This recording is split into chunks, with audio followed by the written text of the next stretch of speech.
Hola chicos, ¿cómo están? Bienvenidos a nuestra quinta clase de Ambiente, Desarrollo y Sociedad. Tercer video, me parece, sí. Bien, espero que se encuentren bien, que la materia se les esté yendo llevadera, interesante, que por lo menos se debatan cosas, se pregunten qué es lo que pasa en este tiempo de COVID, cuarentena y ambiente.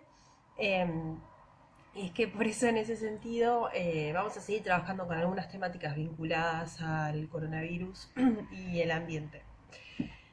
La idea de esta clase es avanzar un poco más sobre las implicancias económicas y el modelo productivo tal cual lo conocemos que se ve interrumpido en este periodo de cuarentena.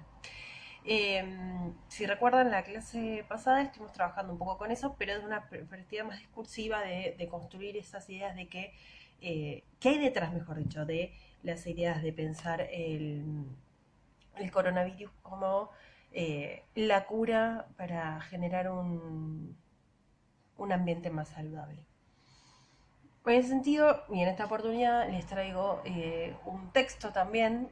Por ahora no encontré algún otro material, mejor dicho, eh, que aborde esto. Voy a tratar de seguir buscando alguna otra cosa que no sea siempre texto, pero bueno, por ahora estamos con esto, eh, que se llama Política Anticapitalista en tiempos de COVID-19. Bueno, acá ya entramos en terminologías que no fuimos abordando hasta ahora, que es capitalismo, anticapitalismo, esas posturas, mejor dicho, es, políticas en torno al modelo productivo, que por ahora las estábamos tocando medio de costado. ¿Viste? Me querrán decir qué tiene que ver esto con la materia de ambiente, desarrollo y sociedad. Bueno, nos vamos a centrar entonces en la segunda terminología de la materia, que es desarrollo. Por ahora estuvimos trabajando cuestiones ambientales, nos acercamos un poquito a qué es el ambiente, algunas cuestiones vinculadas a las problemáticas ambientales de orden natural, todavía las de carácter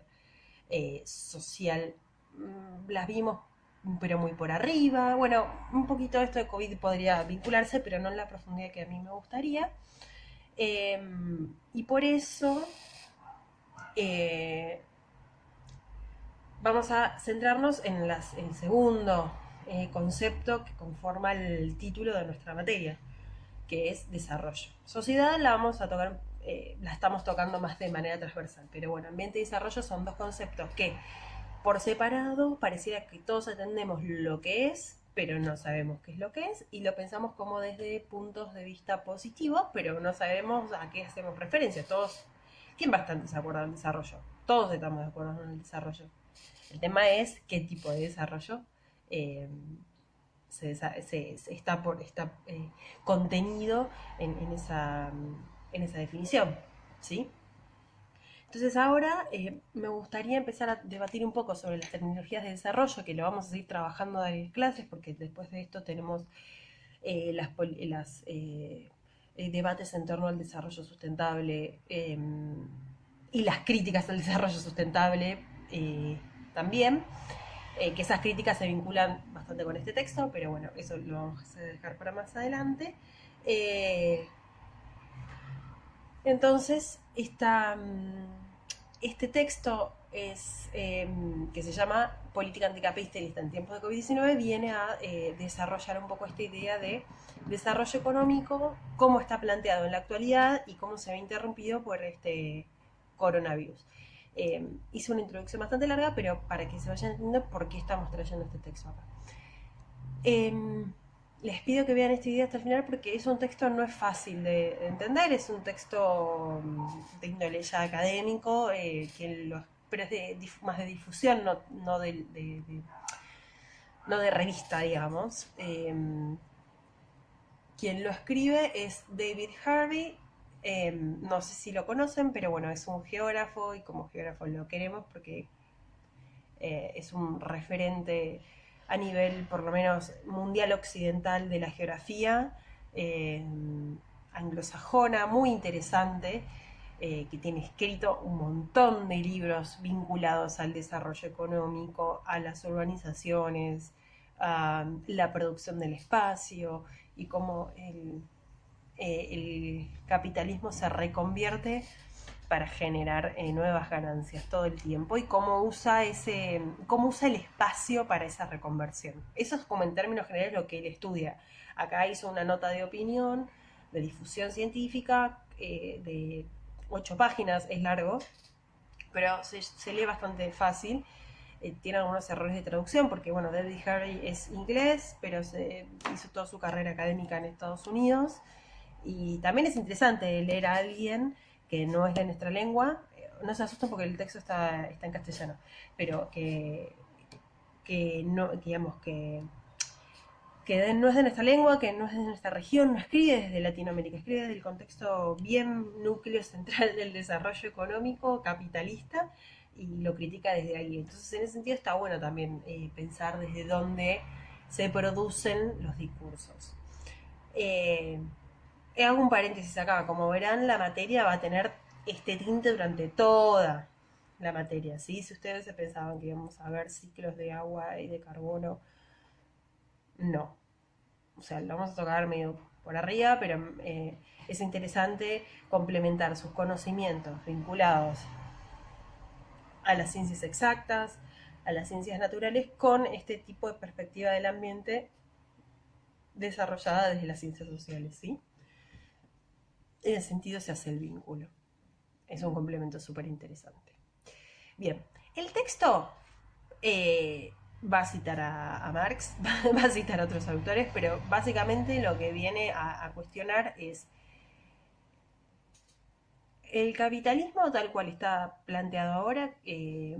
Funciona a través de dos mecanismos de acumulación, es decir, de rentabilidad. Uno es a través del consumo masivo, que todas las cuestiones de consumo las vamos a ir trabajando más adelante nosotros, y a través del capital financiero. El capital financiero es ganar dinero a través de inversiones en bancos y ganar a través de las tasas de interés, básicamente, que es lo que llevó a la crisis a muchos países, incluidos el nuestro. Y que necesariamente en algún momento ese capital financiero, que es más bien ficticio porque se maneja a través de redes de informática, en algún momento necesita fijarse en el espacio y bueno, va a producir, por ejemplo, ciudades, va a producir edificios, etcétera, ¿sí? Y lo que viene a plantear es que, bueno, que este modelo capitalista es un modelo capitalista que es como una espiral que está en infinita expansión y crecimiento. Acá más o menos cuestiones que por ahí trabajaron en alguna otra materia, más en términos generales.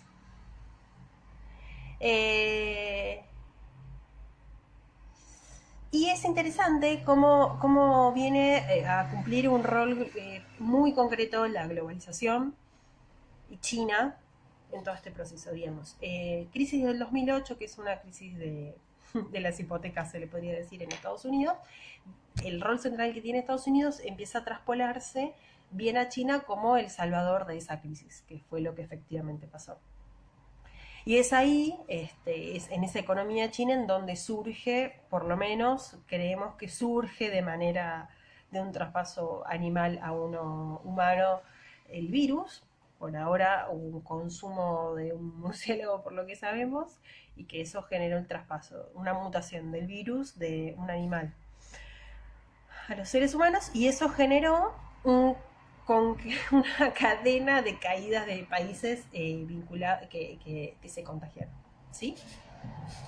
Y seguramente, digamos, para China iba a tener muchísimas repercusiones económicas, teniendo en cuenta el rol central que tenía post-crisis 2008. Estamos hablando casi de 12 años después. China tiene un rol central y bueno, este virus viene a interrumpir esa economía en crecimiento y que era fundamental para muchos países, por ejemplo, productores de soja, a las cuales China le vende, digamos, obviamente a Argentina, Brasil, por ejemplo, Estados Unidos inclusive, miles de toneladas de soja. Sin embargo, el autor plantea que este modelo económico dominante no estaba funcionando bien para la mayoría de la población, y esto se podía ver en las manifestaciones, por ejemplo, de Santiago de Chile el año pasado, en 2019, o en Beirut, ¿sí?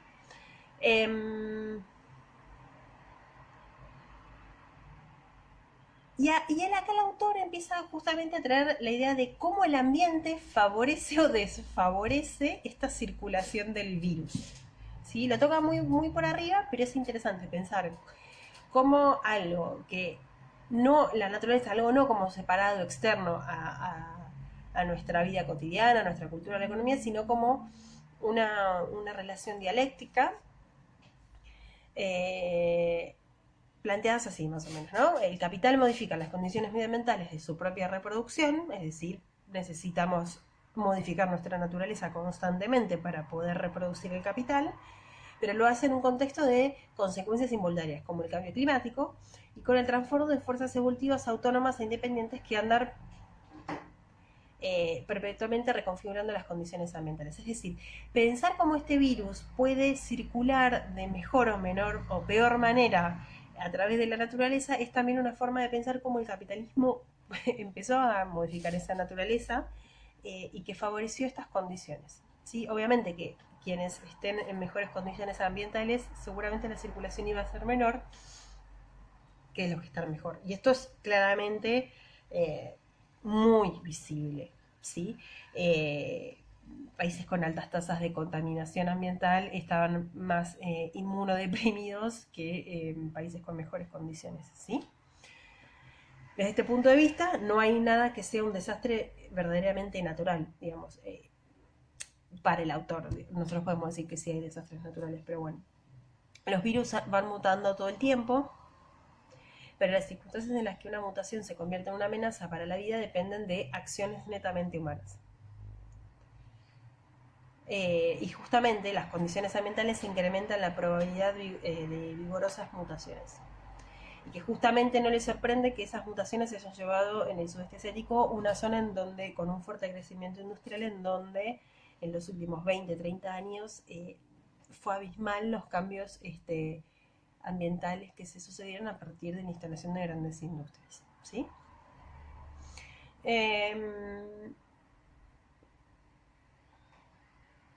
Y bueno, después de esto viene a hablar de cómo el contagio surge a partir del hecho de la globalización como hecho mundial. Justamente, fíjense que los primeros países con altas tasas de contagio suceden justamente a partir del turismo. El turismo como una industria, pensada como un elemento de estatus social que permite que las personas viajen y sea necesario poder sacarse una fotito en la Torre Eiffel y que al mismo tiempo es un propagador de grandes infecciones, por ejemplo esta. Porque dice, vivimos en un mundo enormemente conectado con el que casi todo el mundo viaja, todo el tiempo se está viajando, ¿sí? Y esto llevó necesariamente a la caída de los mercados bursátiles. Y acá entra, por ejemplo, trae la discusión en torno a las industrias farmacéuticas, como tal cual están planteadas en la actualidad, de cómo se benefician o se perjudican con este tipo de virus, de cómo entramos en una xenofobia antichina muy, muy peligrosa, muy peligrosa. Del rol de Wuhan, que es la ciudad en donde, digamos, a donde aparece por primera vez el virus en el mercado internacional, y cómo los países estaban o no preparados sanitariamente para enfrentar este tipo de virus. Y, digamos, habían sucedido, por ejemplo, un brote en Corea del Sur y otro tanto en Irán, pero no fue hasta el brote italiano el que desató la primera reacción violenta, ¿sí?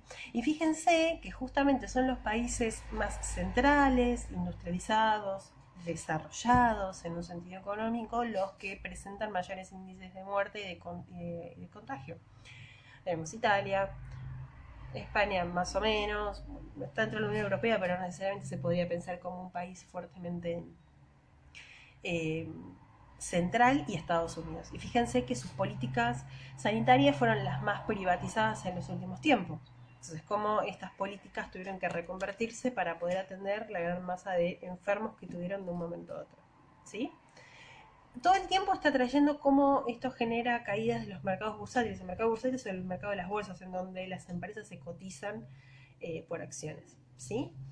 Em, Bien, y después va a hablar, el texto es largo, y yo estoy haciendo largo el video, les pido disculpas. Em, Del rol del turismo que ya lo mencionamos, eh, de cómo los trabajadores de las industrias estamos en primera fila para llevarnos la peor parte del virus, los que estamos enfrentándonos a esto. Eh, de las condiciones de trabajo, de las condiciones de prestaciones sociales, de nuestras obras sociales, ¿sí? Y, y por ejemplo, el personal asalariado trabaja desde casa y recibe, asalariado es porque percibe un sueldo, ¿sí?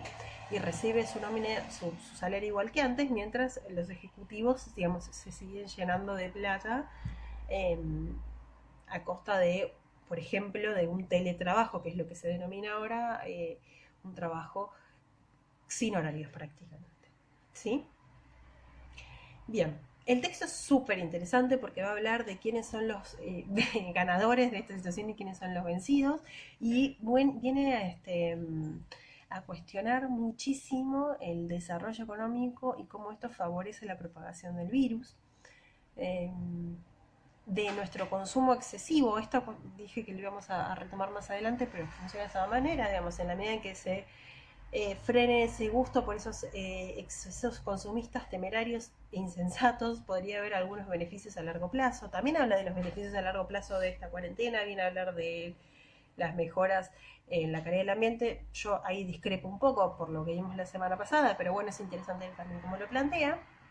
Y tener menos muertes en el Monte Everest podría ser una buena cosa. Saben ustedes que eh, el turismo en el Monte Everest es abismal, una gran contaminación de tubos de oxígeno y todas las muertes que suceden año a año, y dice, bueno, eso también podría ser beneficioso para como una metáfora prácticamente, ¿sí? Que podría haber cambios culturales. Ahora, entiende que el gran beneficiado de todo este proceso es la economía de Netflix, son las economías on demand, de las que están en casa, ¿sí? Bien. Este texto fue escrito en marzo, todavía ya tiene 2 meses, o sea, ya está un poco desactualizado con algunas políticas que se fueron llevando adelante a cabo en los países centrales, eh, pero nada, tiene cuestiones que me parece que son actuales todavía, que se pueden seguir pensando. El texto es complejo, yo lo que les propongo es lo siguiente, como actividad para este texto. Que lo lean, que subrayen terminologías que no entiendan, me preguntan, pueden buscar ustedes en internet también. Eh, y después tienen 3 preguntas bastante sencillas para responder sobre el desarrollo económico y el rol del ambiente. Y les pido al final una reflexión personal de si les gustó o no les gustó, cambiarían cosas, no me aportó en nada, me aportó en esto no lo sabía. Como siempre les pido una reflexión personal, me parece interesante volver a hacerlo acá. Tienen 2 opciones para entregármelo. Eh, Pueden escribirlo, les pido mínimo una carilla, entre las 4 respuestas y una carilla y media máximo. Si se animan, me pueden mandar un audio vía Classroom, otra vez devolviendo la tarea. Creo que hay una opción para adjuntar audios a la tarea y yo los escucho. Si se animan, también es otra opción si no tienen ganas de escribir. Bueno, se me hizo muy largo el día, les pido disculpas, pero bueno, era necesario porque el texto es complejo. Espero que anden bien, que les resulte de interés esta lectura y seguimos trabajando cuestiones sobre desarrollo más adelante. Les mando un beso grande y nos estaremos comunicando vía Classroom. Nos vemos.